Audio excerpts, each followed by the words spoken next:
जय शिव शंकर। ओमकारेश्वर ज्योतिर्लिंग। यह ज्योतिर्लिंग मध्य प्रदेश में इंदौर के पास नर्मदा नदी के तट पर स्थित है। एक समय देवर्षि नारद गोकर्ण नामक तीर्थ में जाकर भगवान शिव की आराधना कर रहे थे। कुछ समय के बाद नारद मुनि वहां से गिरिराज विंध्य पर आए। विंध्य ने नारद मुनि का बहुत आदर के साथ पूजन किया और कहा, मेरे यहाँ सब कुछ है, कभी किसी बात की कमी नहीं होती है।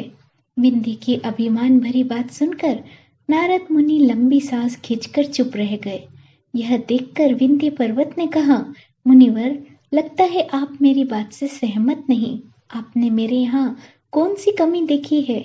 नारद जी ने कहा, भैया, तुम्हारे यहाँ सब कुछ है, फिर भी मेरू पर्वत तुमसे बहुत ऊंचा है। उसके शिखर देवताओं के लोकों में भी पहुंच जाते हैं। ऐसा कहकर नारद जी वहां से जिस तरह आए थे उसी तरह चल दिए। वह विंध्य पर्वत मेरे जीवन का धिक्कार है, ऐसा सोचते हुए मन ही मन संतप्त हो उठा। अब मैं विश्वनाथ भगवान शंभु की तपस्या करूंगा। ऐसा निश्चय करके वह भगवान शंकर की शरण में गया। अभी वर्तमान में जहाँ ओंकारेश्वर स्थित है, वहां जाकर उसने भगवान शिव की पार्थिव मूर्ति बनाई और 6 मास तक निरंतर शिव के ध्यान में तत्पर होकर कठिन तपस्या करी। विंध्याचल की ऐसी तपस्या देखकर पार्वती पति प्रसन्न हो गए और उन्हें विंध्याचल को अपना वह स्वरूप दिखाया जो योगियों के लिए भी दुर्लभ है।